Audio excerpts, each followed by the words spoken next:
करने के पहले हमारे माननीय मंत्रीगण अपने विभागों के अंदर सुव्यवस्था स्थापित करने के लिए इस पे काम कर सके। माँ अहिल्या की जब बात कर रहे हैं तो कल्याणी विवाह को भी प्रोत्साहन देने का निर्णय किया है।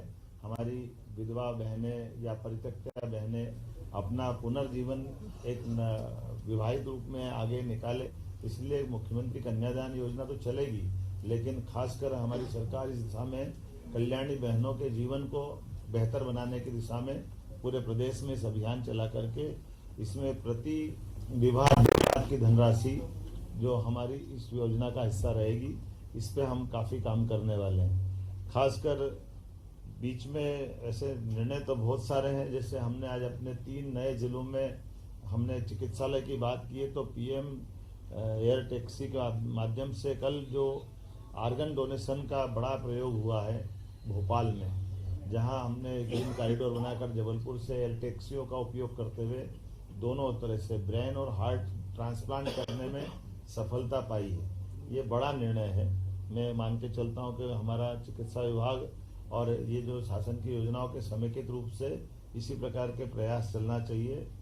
आज एक और निर्णय हमारा किसानों से संबंधित हुआ है। हमारी लोकमाता के जमाने में भी उनने किसानों को कुएं से पानी लेकर के खेती को प्रोत्साहन देने के निर्णय किए थे और बगीचे लगाने के लिए प्रेरित किया है।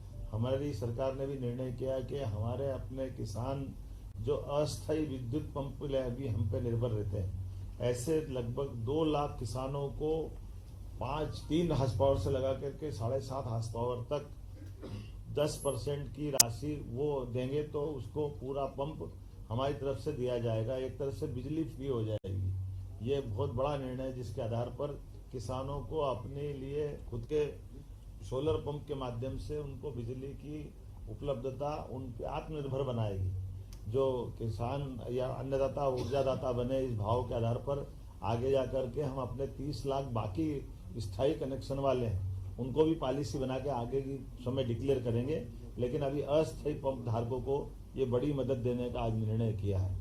मैं उम्मीद करता हूँ इसी के साथ साथ जो एक बड़ा निर्णय हुआ है मंत्रिपरिषद के माननीय मंत्रीगणों के बीच में कि हमारे बीच में ये जो कल डॉक्टर भीमराव अंबेडकर सेतु की जो सौगात भोपाल में दी है, इसके बाद 180 करोड़ की लागत से एक नया सेतु और भोपाल के लिए मंजूर किया गया है, जिसके आधार पर भोपाल की जो खासकर अपने आवागमन के लिए यातायात की दृष्टि से वो बावड़िया भाऊ है ना, बावड़िया भाऊ क्या बोलते हैं, बावड़िया कला, ये हमारी श्रीमती कृष्णा गौड़ जी की विधानसभा के पास का हिस्सा है, लेकिन यातायात की दृष्टि से इसका बड़ा एक लाभ मिलेगा। तो कुल मिलाकर के जब ग्लोबल इन्वेस्टर समिट हम कर रहे हैं भोपाल में, तो भोपाल की होने वाली ग्लोबल इन्वेस्टर समिट का भी प्रेजेंटेशन पावर प्रेजेंटेशन के माध्यम से पूरा माननीय मंत्रीगणों के सामने सीएस और अधिक पीएस ने रखा है। जब हमारे प्रधानमंत्री 24 तारीख को पधार रहे हैं तो 24 और 25 के होने वाली ग्लोबल इन्वेस्टर समिट में वो कैसे सफल हो, सब विभागों का तालमेल कैसे हो, हमारा राज्य लाभान्वित कैसे हो, ऐसे अलग अलग प्रकार की और 25 से ज़्यादा नीतियों को भी ला करके हमने आज कैबिनेट में 2 नीतियों से शुरुआत की। हर विभाग की सुगमता के साथ व्यापार व्यवसाय में बढ़ावा देने वाली और कुल मिलाकर के राज्य की अनुकूलताओं से बाकी लोग लाभान्वित कैसे हो और राज्य भी लाभ कैसे उठाए, इस दिशा में हमने बड़ा निर्णय किया है। आज ये गेमिंग से लेकर के एक और खास करके हाँ, और आखिरी एक बड़ी जिसकी आपको सबको इंतजार है, हमने तय किया कि धीरे धीरे करके राज्य से आगे जा करके शराबबंदी की तरफ राज्य बढ़े। उस सिलसिले में हमने नीतिगत निर्णय लिया कि पहले चरण में जो 17 हमारे अलग अलग प्रकार के नगर हैं, उन नगर से नगर पालिका, नगर परिषद, नगर पंचायत, इनके अंदर शराब की दुकानें बंद कराएंगे और इन दुकानों को दूसरी जगह शिफ्ट भी नहीं करेंगे। ये हमेशा के लिए बंद कराने का इसमें निर्णय किया है। इसमें 17 धार्मिक नगरों में से 1 नगर निगम है, 6 नगर पालिका है, 6 नगर परिषद है, 6 ग्राम पंचायत है। और ये जैसे उज्जैन नगर निगम संपूर्णतः शराब की दुकानों से बंदी रहेगी। दतिया नगर पालिका, यहाँ भी यही पूरी शराबबंदी रहेगी। पन्ना ये भी नगर पालिका है, नगर पालिका क्षेत्र में शराब की दुकानें बंद रहेगी। मंडला नगर पालिका, मुल्ताई नगर पालिका, मंदसौर पशुपतिनाथ की नगरी, ये भी इसी प्रकार से इनके साथ बंद रहेगी।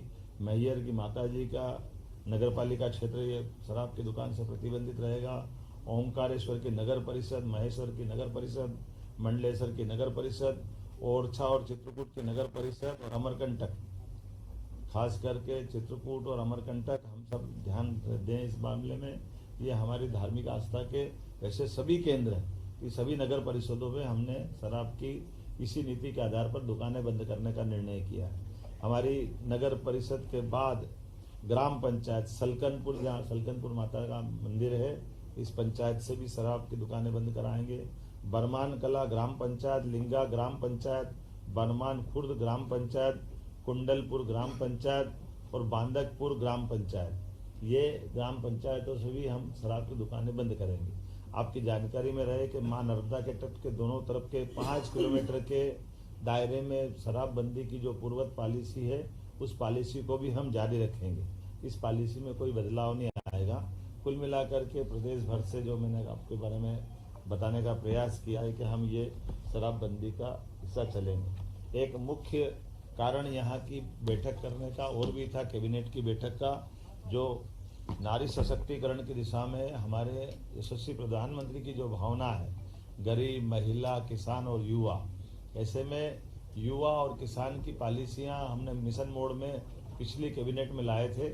आज ये नारी सशक्तिकरण की दिशा में हमारे कैबिनेट का पहला ही एजेंडा था, जब हम अपनी बहनों की जिंदगी में बेहतर से बेहतर सरकार क्या मदद कर सकती है और स्त्री सशक्तिकरण का ये सबसे सक्षम उदाहरण राज्य बने, इस दिशा में हमने आज खासकर महिलाओं की सामाजिक आर्थिक विकास के उद्देश्य के लिए विमेन लीड डेवलपमेंट प्रयास के आधार पर हमने ये पूरा योजना बनाई है, जिसमें शिक्षा, स्वास्थ्य, पोषण, आर्थिक विकास और सुरक्षा, साथ ही साथ महिलाओं और बालिकाओं की विभिन्न सरकारी सेवाओं में पहुंच निश्चित हो, महिलाओं के आर्थिक स्वावलंबन, समाज में आर्थिक भागीदारी बढ़ाने के एकीकृत प्रयास करना, समाज में महिला और बालिका की सकारात्मक व्यवहार हेतु परिवर्तन, पुरुष संवेदनशीलता बढ़ाना, ये ऐसे कई प्रकार के कामों के साथ हमने मिशन मोड पे चलने का प्रयास किया है, जिसमें मिशन के प्रमुख लक्ष्य में जन्म के समय लिंगानुपात 5 अंक प्रति हजार की वृद्धि में वृद्धि करना,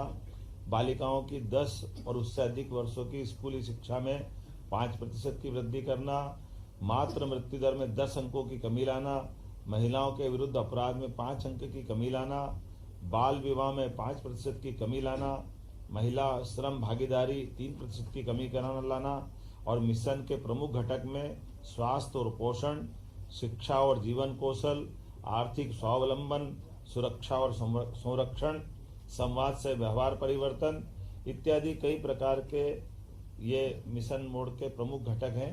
उम्मीद करेंगे नारी सशक्तिकरण की दिशा में यशस्वी प्रधानमंत्री श्रीमान नरेंद्र मोदी जी की भावना के अनुसार मध्य प्रदेश अपने बहनों की जिंदगी को बेहतर करने के लिए योग्य भूमिका निभाएगा। ऐसे और कई सारे विषय हैं, लेकिन आज तो आनंद है इस बात का कि आज पुनः 300 साल पुरानी राजधानी चैतन्य हुई है।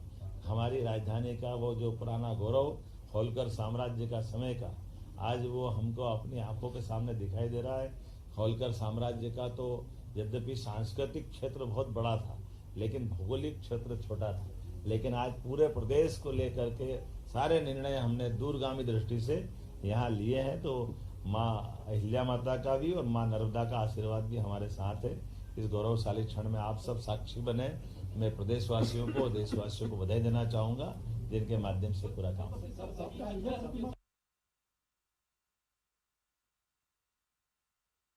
खाने बंद मिलेगी नहीं तो कहाँ से पिएगा।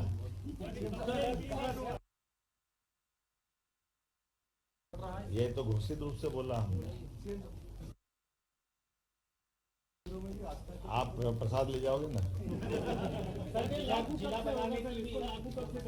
देखो, परिसीमन आयोग हमारा काम कर रहा है। परिसीमन आयोग अपने भविष्य की दृष्टि से जिले, तहसील, संभाग और ग्राम पंचायत तक का विचार कर रहा है। तो वो परिसीमन आयोग की रिपोर्ट आने के बाद इस सब बारों में निर्णय इसी ये बजट सत्र के समापन के साथ और हम उम्मीद करेंगे कि जहाँ जहाँ भी हमारी ये घटना जहाँ शराबबंदी हो रही है, वहाँ की बहनों के और धार्मिक संगठन के, बड़े पैमाने पे सामाजिक संगठनों के, सबके फोन समाचार, इतनी उत्साह उमंग है कि ये हमारे लिए इस जो नीतिगत निर्णय हमने लिया है, हमको लगा कि ये निर्णय वाकई में बहुत जनता के दिलों को छूने वाला है।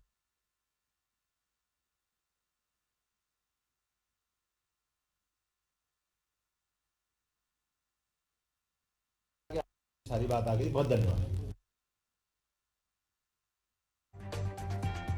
महेश्वर में मोहन कैबिनेट की बैठक खत्म हो चुकी है। बिजली, कन्या योजना और तबादले और शराबबंदी को लेकर कई चर्चाएं हुई है, जहां पर कई अहम प्रस्तावों पर मुहर भी लगी है। तो मुख्यमंत्री कन्या योजना भी अब लागू होने वाली है और एक और ब्रिज भोपाल में बनाया जाएगा। ऐसे कई मुद्दे हैं जिन पर आज चर्चा हुई और अहम प्रस्तावों पर मुहर लगी है। तो मोहन कैबिनेट की बैठक में कई अहम फैसले लिए हैं। महेश्वर में बैठक संपन्न हो चुकी है।